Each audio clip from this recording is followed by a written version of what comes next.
All right. And with that, I would love to welcome our guest today, Ryan Allen.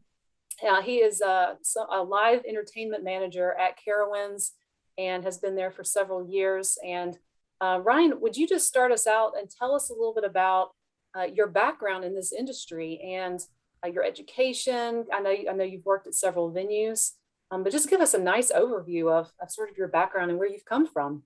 Yeah, absolutely. So my name's Ryan Allen. My pronouns are he, him, his, and I have been in the entertainment industry for a little over 15 years. I started my senior year of high school at King's Dominion, which is a theme park outside of Richmond, as a costumer. I was there as a stage manager for a few seasons and realized that I really, really wanted to do this with my life. So I then worked for Radio Disney, AM 1290 in Richmond, Virginia for a few years. And that led me to work at Walt Disney World for 3 years, which was great. I was at Magic Kingdom Parades, I was at Epcot Atmosphere, and then an opportunity presented itself with Disney Cruise Line. So I got to be the character manager on board some of those ships for a while, which was magical, exhausting, but magical. Um, and then I took a little break. For some reason, I had like this quarter life crisis that was like, hey, you want a 9 to 5 and you want weekends off. And then I realized in that sabbatical that that's not my truth, that my truth is that I am much more career driven than I realized. And then I went back out on ships for a bit. I was with Holland America as the event manager. So that's like all behind the scenes entertainment logistics. And then the opportunity presented itself here at Carowinds in 2017. And I've been here ever since. So yeah, I like to tell people all the time that my journey, my education is in public relations. So that's what my degree is in, public relations with minors in event planning and costume design. My mom wouldn't pay for a theater degree. And I realized probably like freshman year of college that like I wasn't that good of an actor or a singer or a dancer. So I had a great self-realization moment that I can still be a great performer and still like be on and be a character, but I don't necessarily have to be on a stage to do that, which has been really nice. Oh, that's really great. And students also feel free to type some questions in the chat and we'll get to those in a few minutes. And I'll also open it up for all of you to ask questions to Ryan personally. So Ryan, tell us a little bit about Carowinds. I know when AJ and I got to visit you, there were just so many different opportunities. And I know I was blown away by all of the opportunities, but please share that with students as well. Yeah, so I think when people think of amusement parks or theme parks, they think of two things. They either think that things are Walt Disney World and like everything's over the top and everything's crazy and big, which it is, or it's like a state fair. And most regional theme parks are actually a really beautiful Hannah Montana best of both worlds of that, where things are over the top and grand and exciting. And things can change every single week or year for us. You know, our friends at Walt Disney World, I learned this when I worked there at Magic Kingdom on any given day, 80% of those guests, it's their first day, first visit to the Magic Kingdom. And of that 80%, up to 50% of those folks will never come back to the Magic Kingdom. So it's their only visit their entire life. At Carowinds, I have a really exciting opportunity to make our season pass guests, who are our primary guest here at Carowinds, have a different experience every single time they come. We really are proud of the work we've done to make our park a park full of seasons of fun. So, you know, our season pass holder guests get to experience summer. And this past summer, they got to experience Grand Carnival, which was a massive festival and food and cultural festival. Plus, it was also a giant parade. My team then went and flipped to do Halloween, where we have two different events. We have a daytime event called Great Pumpkin Fest, where we put the fun in fall, and there's no scary, it's all merry, which is really fun. And we have 10 shows and a full activity trail for our younger guests to participate in. That includes like picking their own pumpkins and trick-or-treating with the Peanuts gang. And then at night we have Haunt, which if you've ever been to Scarowinds before, she is nasty and gross and bloody. And we did two new mazes this year. One of them is called the Tooth Fairy, where if you have a fear of the dentist, you would probably really hate this attraction. We put guests into the Tooth Fairy's lair where she has kidnapped parents who don't believe in her, who don't like have her kids believe in her. And she's like ripped their jaws off. Again, just easy, low key things. Trigger warning, I guess. And then we've turned a former attraction queue into a corn maze that is totally like suffocating. There's corn tunnels that you have to get through that like you literally have to walk like this. Like I created the thing and I still am like, what am I doing here? And then in November, we're going to open Winterfest, which is our big holiday celebration where we have 15 shows. We have 10 attractions that we have elves who help kids write letters to Santa, and you get to read cookies with Mrs. Claus. And so again, I think that that's a really important piece of my job is that I do, and I say this all the time, Carowinds is one of the premier entertainment destinations of the Southeast, but not just because of the entertainment, it's because we are a giant stage, right? Not only am I in charge of all of these shows and activities, but I'm also in charge of all of the background music. I'm also in charge of our entertainment team's in charge of all of the uplighting around the park and all of the restaurant decor and all of the ride queue line decor. So like we really are a giant stage. And I think that if people can, again, I think that's the Disney side of things, and the State Fair sides of things is that like we are a small and mighty team that do these things, right? When Susanna and AJ came, we had a great conversation about like all of the things that my really small team does. My decor team for Winterfest also were the ones who are putting gack and teeth on a wall for Tooth Fairy. So there's there's a lot to be said about being generalists, I think, when it comes to theme park worlds. Because so many folks think, oh, I want to do this thing or I want to do this thing. All of those things actually intertwine because my job is to produce world-class things for my guests. And whether that's a show, whether that's a small atmospheric experience with some midway characters, whether that's a decor package, whether that's lighting, whether that's, again, audio, all of those things help make the guest have a great experience. So that's really what I love to do here at Carowinds. Has anyone been to Carowinds before? A few folks? Yeah. So again, we've got these giant roller coasters, and roller coasters cost millions of dollars. Like on the low end, they cost millions of dollars. You can't change a roller coaster very easily, right? The roller coaster is what the roller coaster is. The roller coaster was designed a specific way. The roller coaster has specific safety standards and has specific launch standards and all those things. As a season pass holder, riding Fury, while it's exciting because it is the best roller coaster in the world, it's still the same roller coaster every single time. So I love that I get to provide so many different experiences for my guests when they come to visit me. So. Excellent. Thank you so much for sharing that, Ryan. And as a season pass holder and someone who's been several times this year, I can attest to everything you said about the fantasticness of Grand Carnival and many of the other programs. You may or may not have had that behind the scenes look at the Tooth Fairy. So yes, really, really, really cool stuff. But with everything going on that you mentioned, Ryan, it just sounds like there's a lot of opportunity out there and a lot of things going on, a lot of programming. So could you kind of give us an idea of, and you mentioned the interconnectedness of your programming, your events. So could you give us an idea of, kind of what can that look like? Are folks doing multiple roles on your team? Are some folks costuming here and then costuming over here for something completely different? What can that look like at Carowinds? Yeah, that's a great question. So we're working really hard on creating some different teams within our team. So we, unfortunately, I guess it's kind of a double-edged sword. Everyone on my team likes to do all the things, right? Everyone wants to be a part of everything.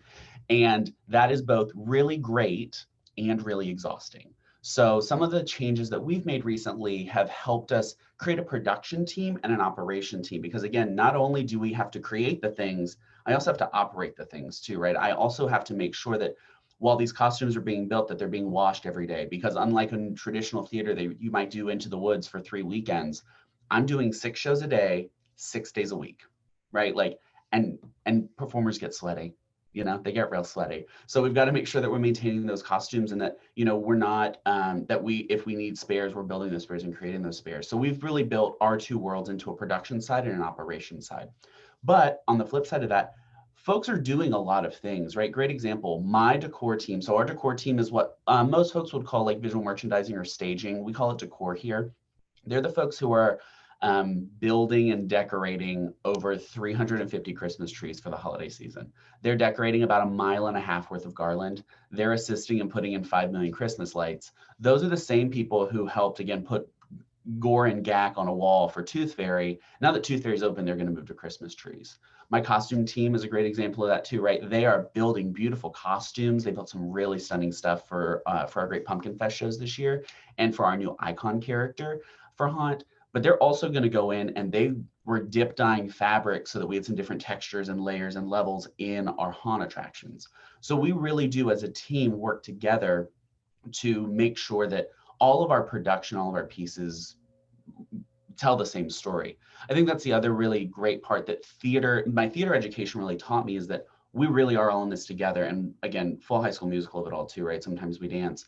But the other piece of it too is that when we are all working on these pieces together, none of us are the smartest in the room. And I think that's a really, really important piece, is that all of us are able to say, that is a killer idea that I never would have thought of.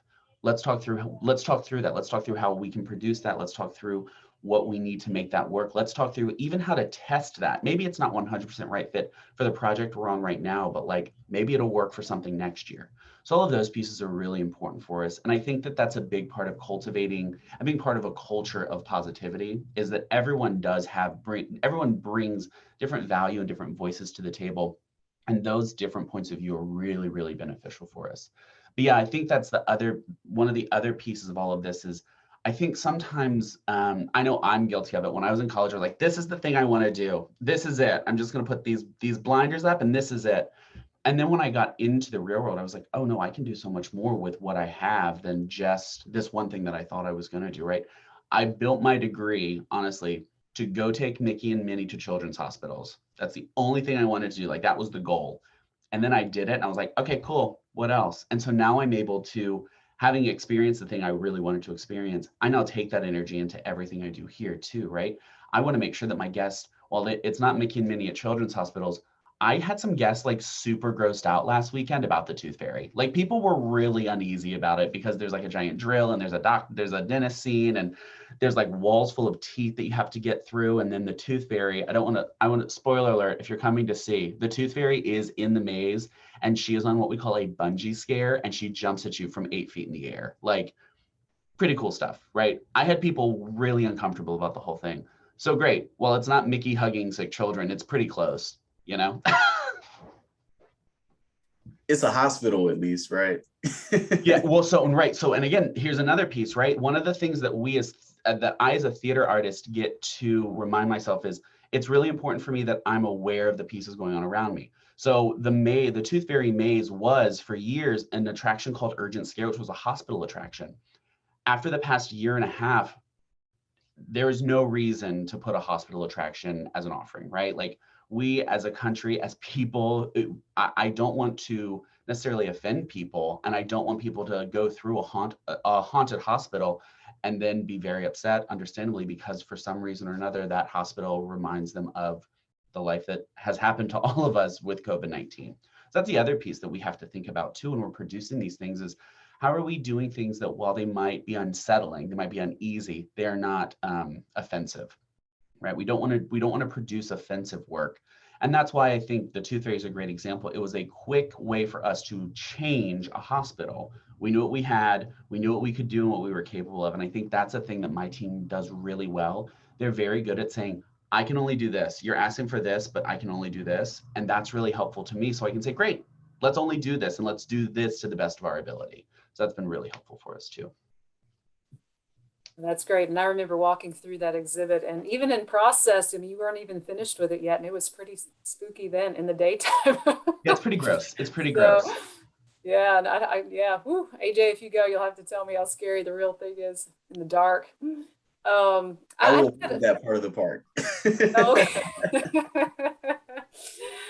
Ryan, could talk to the students a little bit about, because I know as AJ and I walked with you through the park, you were mentioning, we love dance students, we love theater students, we love set designers, we like graphic designers, we love video production, we like people who do sound, all of these amazing opportunities. Can you just walk through, some of the main creative opportunities that students could consider, possibly applying to? Yeah, absolutely. So we, like I said, Carowinds is the largest stage in the Southeast, but not only that, we're the largest theater in the Southeast. We really are. So we are always looking for folks who have an understanding or want to learn, right? The other piece too is it would be so silly of me to think that I only want to hire professionals and I only want to bring in the people who know all the things. I want to bring in a ton of folks who are interested and excited about doing the things here. So this year we actually created an internship program. So again, if anyone's interested in that, I'm happy to connect with you on building an internship to be what you need it to be, right? That's the other piece. Our internships, while we had 2 stage managers in our internship program, one of them wanted to learn more about proper like traditional stage management, and the other one wanted to learn more about event management. And so they were able to go on different tracks. They were able to own different projects. They were able to help us create things, which was really nice. The other piece that we do here at Carowinds that we really love is that we want to make sure that if you're an artist of any type, we want to find a home for that art, right? We have a fantastic, we have one guy right now who's our video designer, and he builds a ton of crazy stuff. But the thing that he isn't always the strongest at is like building logos for us or designing maps for us, right? He's really good at like concert style, like Beyonce video walls, but like sometimes the minute things are not things that he can wrap his head around, right? He knows that about himself, and we know that too, so that's important. We're always looking for folks in the scenic world and the art world, right? I think sometimes people think that I don't have a theater degree, so I can't go into theater. But I have an artist on my team right now who, again, went into Tooth Fairy and just started shellacking stuff and started painting stuff and started using some different paint textures and using different painter tools to make textures. It's really cool, right? And even as a theatrical person, I would not have thought of some of the things that she did to make textures. She actually used a lot of spray foam. Spray foam's really fun, you guys. And she like put spray foam, like she put spray foam in like plastic bags and then put fur over them so that the hallways feel like really gross. And they do feel really gross. And they're also blackout halls, so you can't even see what you're touching. There's a lot of gross things happening. But again, if anyone is interested in learning more about like just doing playful, fun things, we have a policy here that our job is to provide better fun for a better world. And that means for our associates too. We cannot produce the things that we want to produce without having fun and without saying, hey, here's the thing I want to try, or I had this weird dream last night. Like, how do we make it a reality? Like, we really love all of those things. We're also always looking for folks who come from perhaps carpentry backgrounds. We build a lot of sets. We have to create and put them in place safely. You know, unlike again, a traditional theater where you might have a flat, we have to put it in the middle of the park and people have to see it from 360 degrees. So yes, in a traditional version of Oklahoma, you're going to have a barn flat, right? It's going to fly in, it's going to fly out, and you're going to move on with your lives. If one of our areas is called Outlaw's Revenge, and it is a full outlaw Western world, and we have a gazebo in that middle of that world, and that gazebo is with us at all times. And so we figured, how do we change this? And we built a wrap that goes around the gazebo so that it looks like one half is a saloon and one half is a hotel. Again, those are some of the things that we really love that we get to do. In a traditional world, again, we would have put a door on that gazebo and said it was a fancy hotel, but no, we have to turn it into a thing. So those are the pieces that I really, really love. And I think that you all have so many great opportunities ahead of you too, that like, don't limit yourself to, again, saying, I'm just a set designer, I'm just a painter. There's so many cool opportunities out there. And I think Carowinds is a great example of that. We love people to come play in the sandbox. We got a lot of cool toys in the sandbox, and the sandbox is really big too. So don't forget that. Terrific. And again, as you're explaining some of these sets and stuff, I'm reminiscing over the tour that Suzanne and I were able to have, and just still in amazement at some of the behind the scenes set design and how you're able to so efficiently use the space, like you were saying, and kind of move different sets in and out depending on what show is going on. But I was also curious about if you could speak to maybe some of the opportunities for those that are interested in media and maybe our PR students or communications. Yeah, absolutely. So you all are really lucky. Charlotte is the home to Cedar Fair's communication department. So there are 13 parks within the Cedar Fair chain, and all of their communication comes from our Charlotte home office, which is really, really cool. When it comes to like PR and social media, we have those experiences as well. Here at the park, we have a communications director as well as a as a social media manager as well. But for me, one of the things that I really love is making sure that, again, as a communications student, I really love figuring out how to still tell stories. That's one of the things that I really love about my PR degree, is that it comes from a place of storytelling. So I still get to do those things. I still get to, like, then the news will come and our PR team's like, Ryan, can you come tell them this stupid story about this place that we're doing? Can you come tell them about this haunted thing we're doing? So I get to still use my PR degree for that, which I really, really love. When it comes to like like I said, graphic design and creation, that's another really important part for us. Here in the park for live entertainment, we're working through those logos and those maps and those designs and even things like documentation, right? Do you know how hard it is to make a map of a haunted attraction to give to someone to train when, like, I'm not a designer? You know how hard it is to do that on an Excel spreadsheet? It's really difficult. It's like really, really difficult. So those are some of the other things that we're always looking for as well.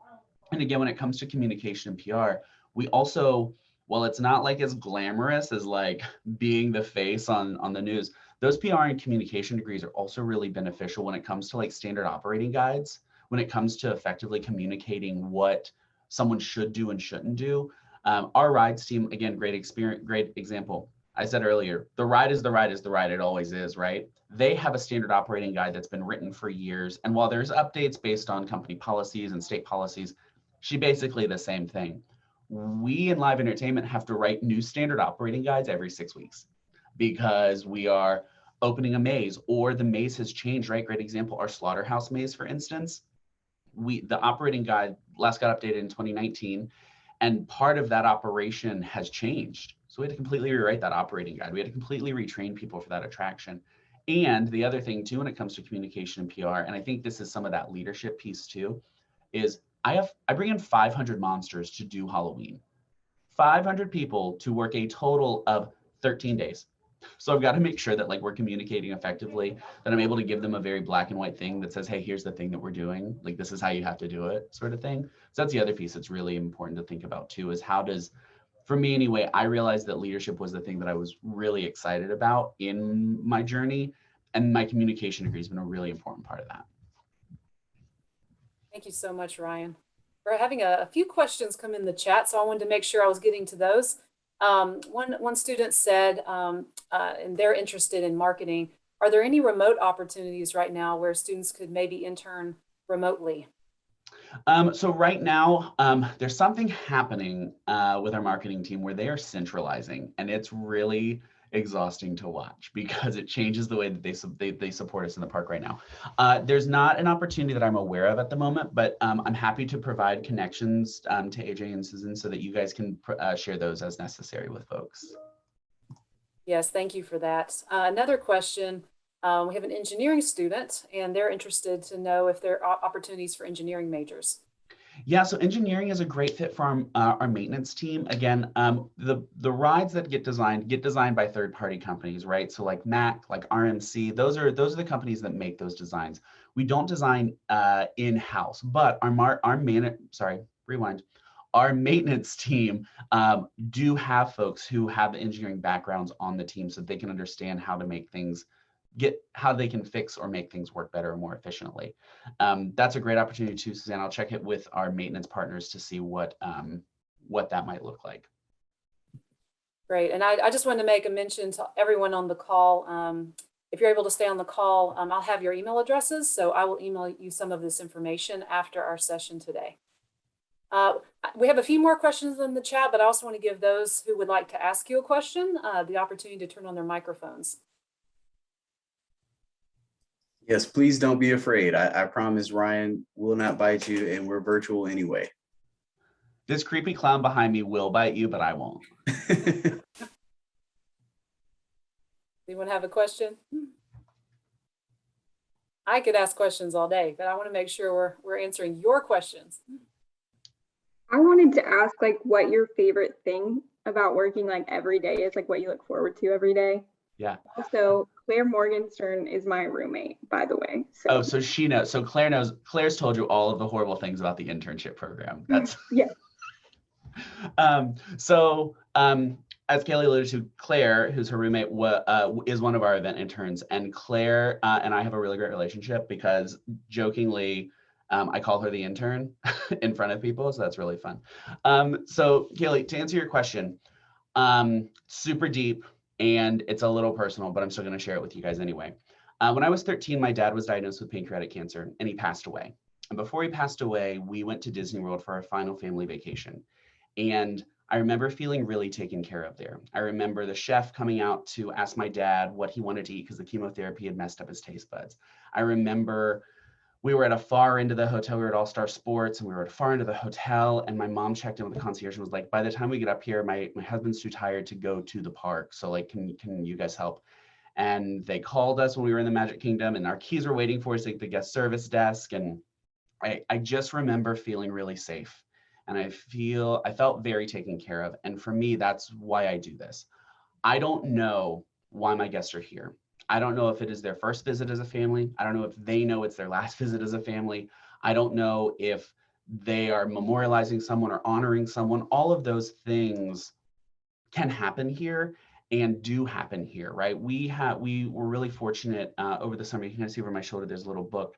Over the summer, we started building a relationship with an organization called A Kid Again, which is similar to Make-A-Wish. And I have never felt more good about being in the right place at the right time, right? We were able to create an experience for kids who are immunocompromised, who are sick, families who their day-to-day life is making sure that feeding tubes are clean and that the kids are taken care of. And so we were able to create an experience for them that included cool down rooms and free bottles of water. And we brought in stilt walkers and jugglers and face painters because those kids can't always ride rides, right? So we had to make sure that we were providing that experience. That's why I do this. I do this because I don't know what people are celebrating. I don't know how they want to celebrate or how they want to memorialize things. So I want to make sure that I'm giving them every opportunity they can while they're here to do that. That's awesome. Thank you. Yeah. I think that's the other piece too, right? Once you know what you want to do, the feeling you want to give people, all the other answers like will come to you, honestly. Thank you so much for sharing that. AJ and I talk a lot about helping students identify their why. And I must say, Ryan, that is a powerful why. Because I mean, I had no idea that that was your driving force into this field. And I can see your passion. I've known Ryan for a few years and just the passion just exudes. And it's just so cool to hear that story about how this began, this journey began. So thank you for sharing that. Yeah, of course. Another student asked, are there opportunities? I'll ask this as a double question since there are a lot of the similar questions, but are there opportunities for video production as well as architecture students? Yeah, so in our architecture is one of those weird things in our world, right? There's not like an architecture team here. Within our corporate structure, there is our planning and design team, and they design like all the restaurants, all the stages, all the stuff, right? They're the designers. When it comes to architecture here in the park, my decor team really is that. We are the ones who are going in and decorating things. And, you know, while we're not necessarily like doing like high-end like ballrooms, I do have someone who studied architecture and interior design leading my decor team. And she's the one who did all the Tooth Fairy stuff, right? She was the one who was able to find the stuff and put it on the wall and make sure that it looked good and told the story. I think that's the other piece too, right? I believe that we're storytellers. And I think that telling the stories visually is one of the most important pieces. And so when it comes again to architecture, you're creating a world for someone to be in. So while it might not necessarily be, you know, a beautiful new hotel or a beautiful new home, we still are telling those stories and providing places for those characters and ideas to live. And then when it comes to video production, yeah, honestly, we're always looking for folks within live entertainment to help create video content for us. A lot of our roles are seasonal, so that's the other really exciting thing, right? So there's very few full-time opportunities within my team right now, but seasonally, like once we start gearing back up for summer, we are always looking to add to the team. We're always looking to diversify our team. We're always looking for those skill sets to help figure out what our next steps are, right? Video production is a great example. Video production is the easiest way for me to change the way a haunt maze looks or feels, right? By putting a few projectors up and putting some screens that look like stretched skin, I've already got a different room, right? I've already got a different feel. So we're always looking for those opportunities as well. Great. Anyone else have questions? Making sure that I'm reading all the ones out of the chat. I think I've answered. I'll also put in the chat for you guys as well. If you want to send a portfolio over, or if you want to send something just for consideration, you can send that to us at auditions@carowinds.com. Again, I'll put that in the chat for you. We always love holding on to those portfolios and design concepts and all those things. We hold on to those for a year. And if things are right fit, when we start gearing up, we reach out to folks and are able to like say, hey, we've got a small project for you that might be a right fit that maybe is only going to be 6 weeks, or we've got a long-term project for you that's going to be the whole summer. So all of those things we're able to do as well. That's great. All right. Additional questions, everybody? You have Ryan's full attention. And while you all are thinking, you know, one other thing, just kind of to synthesize what I've been hearing, because that was an excellent testimony that you gave, Ryan. You know, it sounds like a large part of your journey, you know, and the work that you do has been, you know, discovering your career's purpose and your why, as Suzanne said. You know, what motivates you to get up every day. And of course, Suzanne and I are huge proponents for that.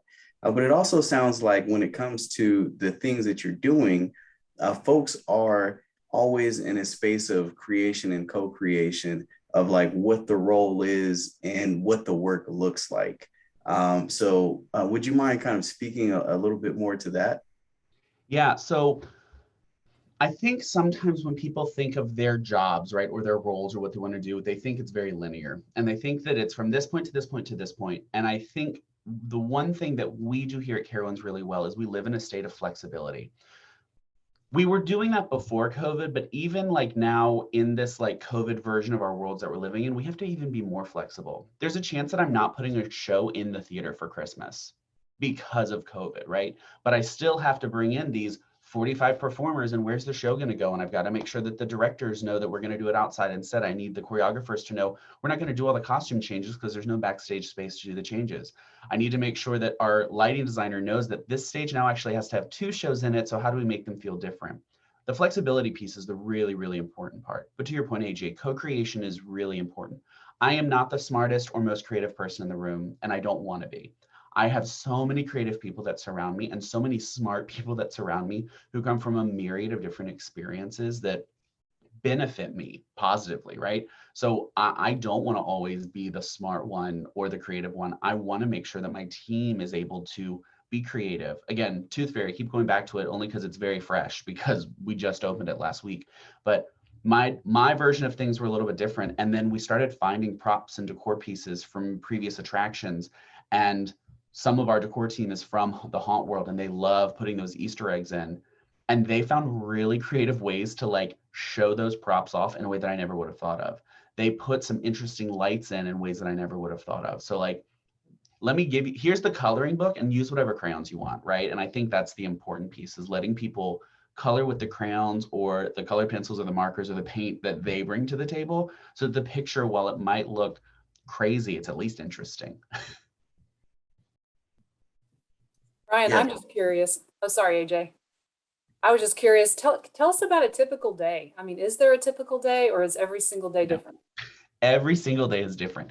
So it depends, right? Great question. So when we are in production and in rehearsal, that is my focus. I want to make sure that my teams feel supported. I want to make sure that the things are looking the way they need to. I want to make sure if I've got to run to Home Depot to buy wood, that I'm ready to do that. So that's like in production world and in rehearsal world, right? That's making sure that like the dancers' shoes are getting rubberized and that costume fittings look good. Then when we go into what we call operation, when we open for guests, we're done creating at that point because we have to have a stopping point. Otherwise, we would keep adding things and adding things and adding things, and then we wouldn't get to the next project. So once we open things, the production and design team moves on to the next project. A typical day, though, there's no such thing, right? There's some days where when the park's not open, that I walk around the park and like take pictures of restaurants. I'm like, hey, Greg, he's one of my decor leads. Greg, can we find some stuff? This feels really empty. Like, can we put some stuff on the wall? And I'll just go do that, right? There's days when the park is open, tonight, for instance, right? So the park opens at 7 o'clock tonight. I'm going to be walking around in this bright yellow shirt so that people think I'm security. And I'm going to be yelling at people to like break up fights and like make sure that people are like respecting monsters. Like that's what the haunt version of the world is. During Grand Carnival, my day was walking a parade through the park. that's what I did. I walked a parade through the park, and then I went and had fried ravioli at the Italy station because I hadn't had dinner. So like, there's no such thing as like normal in this world, which is really great, and also kind of, I think exhausting is a good word, but like a super dramatic word for it, right? But I thrive on that, and I think you guys will learn what works for you, right? I shared a little bit earlier. I thought I wanted a 9 to 5. I thought I wanted weekends off, and I thought I wanted those things. And when I got it, I was like, this is boring. This is super boring to me, and this like isn't the right fit for like how I see my life or how I want to engage with people. And so being here has been able to let me do two things, and I'm blessed and highly flavored for it, right? I get to create, I get to lead, I get to cultivate people, and I get to like play with people. And all of those things are really important to me. And so I would recommend that like all of you start thinking about kind of some of the, what does that mean for you, right? What are your things that you're really looking for in your career opportunity? For those of you who are studying theater, again, don't let your mom talk you out of it, okay? Because your mom's wrong about it, I promise. But like, how are you taking your theater degree and becoming a storyteller, right? More so than just thinking that you need to be an actor or dancer or singer or a set designer or a costume designer. How can you tell stories, right? How can you make storytelling who and what you are? If you're an architect or an engineer and you really are trying to figure out how do I tell stories, you're building places and creating places for stories to live. And that's really cool too. And then for those who are working in video production, communication, and social media, you're telling stories. You really are telling stories. Again, you might not be writing scripts or like doing full Hans Christian Andersen like calligraphy, but you are still telling stories.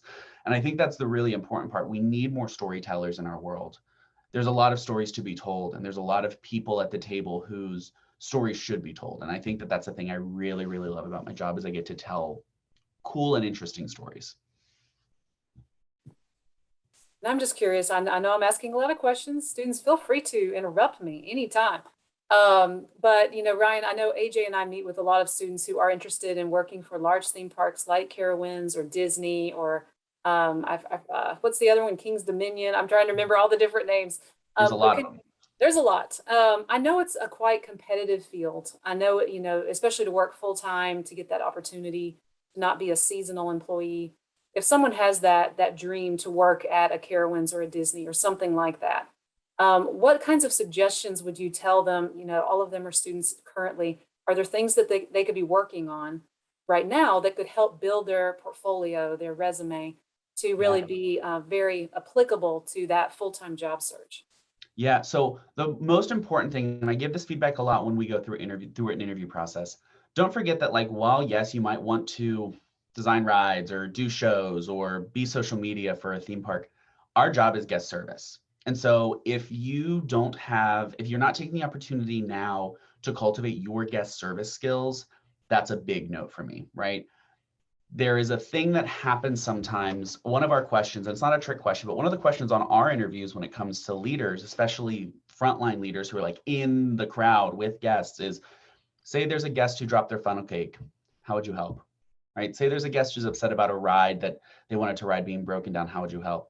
If someone says to me, that's not my department or that's not my concern, I stop the interview because because again, regardless of what stories I'm telling, the guest wants a hot funnel cake or the guest wants to ride a roller coaster. And if we do have the tools and the skills to fix those things, so let's fix it for them. So that's a really important piece. Take the time right now to cultivate your guest service skills, right? The other thing that's really great too, there's a ton of great, and Suzanne, I'll send these to you as well. There's a ton of great, during the pandemic, theme park people got real creative because there was no theme park to build or create. And so they created a bunch of like classes, right? So they created a bunch of design courses or storytelling courses. And there's organizations out there that while there's not necessarily like a ton of, you can get a few connections in those worlds, but just building those pieces of your portfolio and of your resume is really fantastic. So that's a skill. The other piece too that's really important is there's a lot, unfortunately, in this industry of like working your way up. It's very rare, super transparently, it's very rare to like walk into the role, the dream role, right? It's very rare for that to happen. So make sure you're setting those expectations for yourself that there are times that you may have to figure out if a seasonal role is right for you, if this is the dream or the end goal for you, or the big milestone for you is you want this opportunity. There are times that you might have to work more seasonally to get yourself to that position. But again, and this is unfortunately something that happens, I think, in a lot of industries, is when you are in, right? The number of random connections that I have from across the theme park world, I'm in, right? As much as I tried to get out, I'm in, right? Ships and theme parks, like if I wanted to say I wanted to leave Carowinds tomorrow, I know that I could email 3 people and figure out an interview in the next week and a half, right? So once you're in, you're in. And I think that it can get sometimes a little incestuous, but we really do. The Carney life is a very specific life. So we kind of all look out for each other and take care of each other. But again, right now, the thing that I'd recommend to any of you is if you have never been a server, if you've never been a bartender, if you've never been a host or hostess, if you've never worked in a restaurant, it's a great opportunity. If you've thought about getting into this industry and you haven't taken a hospitality course, that's a great opportunity for you as well. If you are looking for a job right now that is perhaps hospitality inspired, world-class hotels are a great place to go as well, right? The things that you'll learn there, the way that you learn to take care of people with brands that take care of people, right? That's the important part. Brands that take care of people are going to shine on a resume, right? Those are really important pieces. Again, no disrespect to those folks who are living and learning at a Holiday Inn. That's a different experience than a Ritz-Carlton, right? That's a different experience than perhaps a Kindred or Hello Sailor in Davidson, right? Those types of brands and experiences are going to elevate the way you can speak to taking care of people. And regardless of like storytelling or clean and trash, we're taking care of people first. Certainly. Thanks for that, Ryan. Looks like we have another question here. What is the potential for career growth in your industry? And what benefits do these growth opportunities include? Great question. Yeah, loaded question too, right? So again, I'm sure for those of you who might have been on some of these chats with other folks in the last year and a half, COVID really did damage to the theme park and cruise ship industry. The hospitality industry is still reeling.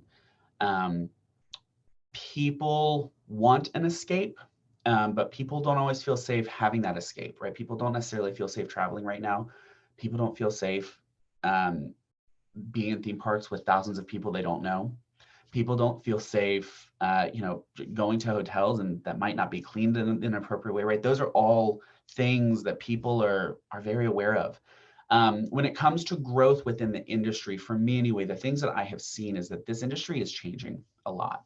Some of that was starting before the pandemic, and then now, especially with the pandemic, it's a massive change. But I think, people think that it's this and this and this and this. For me, I believe my next experience within the theme park industry is to be more of a producer, right? And for me, a producer is someone who's looking at some big picture pieces and making sure all the things are right. The thing that I really want, the new dream for me, is to be the character producer for Cedar Fair. We have the Peanuts gang. They're a little bit boring, but every park does things differently with them, and that shouldn't be the case, right? Charlie Brown should be Charlie Brown, should be Charlie Brown. Snoopy should be Snoopy, should be Snoopy. Our character programming should all be the same across the board, right? We should make sure that all of our characters look as pristine as they should and as good as they should, whether it's Knott's Berry Farm or King's Dominion. That's the gig. That's the goal for me at this point, right? But I think for me, those benefits that come with those growths really are being trusted with more of those brands, right? More of those experiences and more of those things that people hold near and dear to their hearts. I'm really fortunate that I've gotten to create a lot of things. But I think there's something really magical, and I learned this at Disney. There's something magical about protecting a brand that people care about. Kind of a loaded question, and I guess I can't answer it super personally.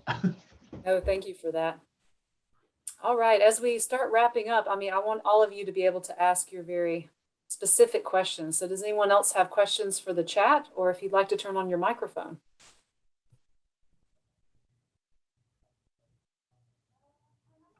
I'll go again. I was a dance major in undergrad, and I'm currently pursuing my master's in management. So I know about the opportunities of like auditioning for dance and just like doing that like seasonally, I guess. But are there any like positions, I guess, that integrate both of those things? Yeah, so we're working through creating some show quality roles within the park, which is great, right? So that's a great place for folks who are dancers who are looking for their next adventure in leadership. The folks that we're looking at right now, great example, her name's Savannah. I love her to death. She's danced with us for years and years and years. Savannah recently got married and had a kid, and she was like, I don't know if I want to do all these things anymore, but I still want to be there, and I still want to I want to learn leadership skills. I'm like, well, great, here's a great opportunity. So those types of roles do exist. And most parks have those roles as well, right? If that's the thing you're interested in.